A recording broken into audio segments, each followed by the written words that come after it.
Hey, salut à tous les potes, c'est Agüero, on se retrouve pour parler Mercato, on tient enfin notre nouvel entraîneur, on va y revenir dans cette nouvelle vidéo. Si le concept vous plaît, n'hésitez pas à vous abonner et à mettre un petit pouce bleu pour le soutien. Petite question pour vous avant de commencer, est-ce que vous êtes satisfait de l'arrivée d'André Villas-Boas au poste d'entraîneur de l'Olympique de Marseille? Et est-ce que vous n'avez pas un petit peu peur de ce qui peut se passer après tout ce qu'on a connu avec Rudy Garcia, de voir comment on peut passer d'un entraîneur génial à un entraîneur qui nous dégoûte finalement. Donc voilà, ça c'est la petite question du jour, répondez-moi dans l'espace commentaire. On va commencer sans plus attendre en parlant de Mario Balotelli qui a toujours plus ou moins clamé son envie de rester. Il s'est dit heureux de ses 6 mois passés à l'OM lors d'un entretien pour le Canal Football Club. Il a aussi dit qu'il allait discuter avec les dirigeants prochainement. Il n'exclut rien pour l'avenir, rester à l'OM ou partir, mais a quand même précisé qu'il aimerait jouer à Brescia dans le futur, pas tout de suite, pas la saison prochaine, mais qu'il irait un jour. Tout dépendra finalement du coach Villas-Boas qui peut-être ne voudra pas conserver Balotelli, ou justement voudra en faire son pilier.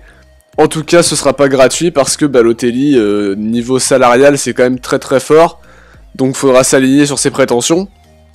Concernant Luis Gustavo, on parlait d'un intérêt très poussé de la Chine. Il y a eu une approche cet hiver rejetée par l'OM. Il y a beaucoup de regrets à ce niveau-là côté Gustavo.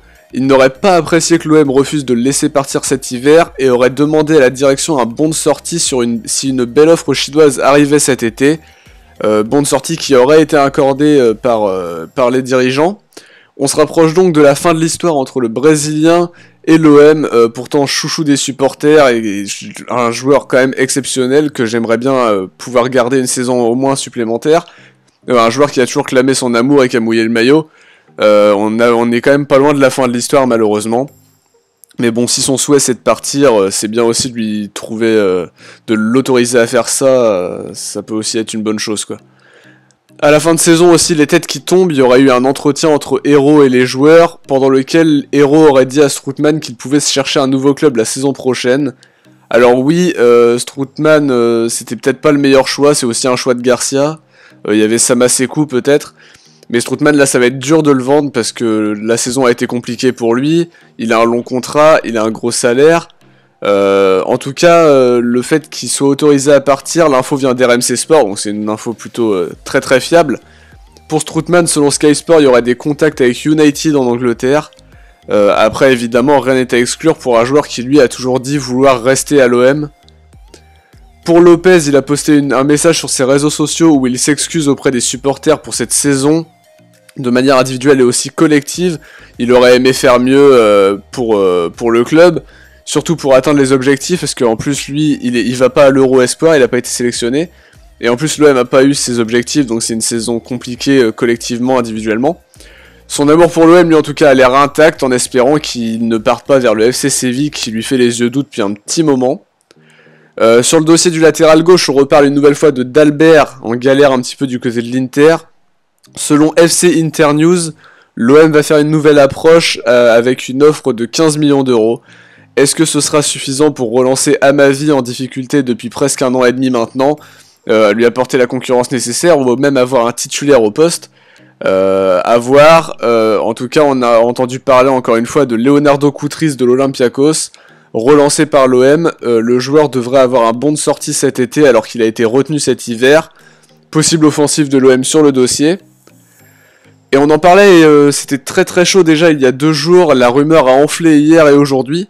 L'OM a officialisé l'arrivée d'André Villas-Boas, le coach portugais, l'ancien de Porto, de Tottenham, de Chelsea.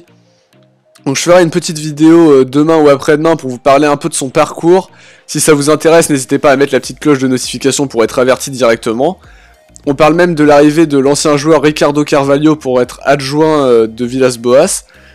Carvalho qui connaît bien la Ligue 1, il a joué à Monaco, c'est un joueur expérimenté, etc. qui maintenant est devenu un adjoint quoi.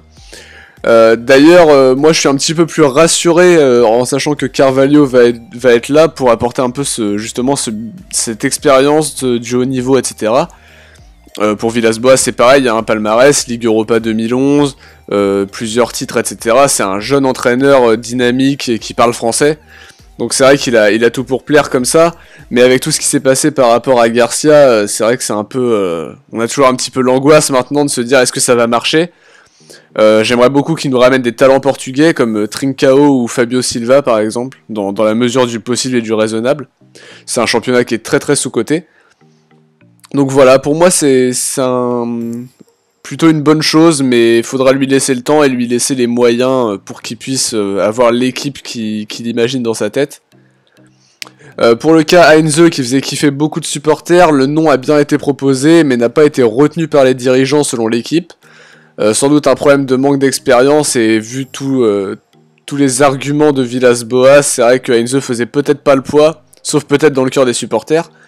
Le choix Villas-Boas en plus est le choix de Zubizarreta, à qui on a trop souvent reproché de se laisser effacer par son entraîneur, donc là au moins il a choisi son entraîneur, ils vont bosser main dans la main pour le mercato normalement quoi. Une piste made in Ligue 1 avec le joueur d'Angers Flavien Tay qui a impressionné cette saison alors qu'il était plutôt méconnu. Il est suivi par de nombreux clubs comme le LOSC, Lyon ou Rennes. À l'étranger, il y a Offenheim et Betis en prétendants. Selon Promunio, un site espagnol, l'OM s'est rajouté à la liste des prétendants. La destination la plus chaude mène quand même au Betis Séville apparemment d'après ce que j'ai lu.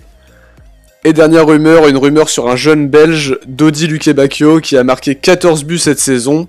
Il est prêté au Fortuna Düsseldorf par Watford, et il serait dans le viseur de l'OM selon l'équipe. Concurrence rude encore sur le dossier avec l'OL et le LOSC qui sont aussi dans la brèche, et qui auraient déjà supervisé le joueur cette saison. Il faudrait une somme entre 10 et 15 millions pour le déloger de Watford. Affaire à suivre. En tout cas les potes, j'espère que vous avez kiffé cette vidéo, merci de l'avoir visionnée en tout cas. On va se retrouver très bientôt pour une prochaine vidéo. Ciao les potes.